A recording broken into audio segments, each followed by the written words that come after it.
والرزق حير الناس فلم يفهموا حقيقته. الرزق قد قسم لك وأنت في بطن أمك،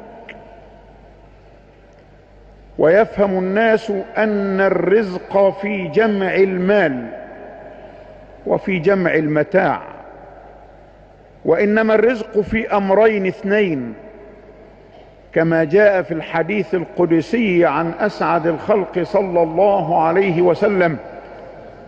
جاء رواية عن رب العزة سبحانه وتعالى: ابن آدم تقول مالي مالي، أما تعلم يا ابن آدم أنه ليس لك من مالك إلا ما أكلت فأفنيت، أو لبست فأبليت، أو تصدقت فأبقيت. فكل رزقك في طعامك وفي ملبسك، وبعد ذلك أنت موروث فيه، لن تأخذ معك إلا ما قدمت بين يديك.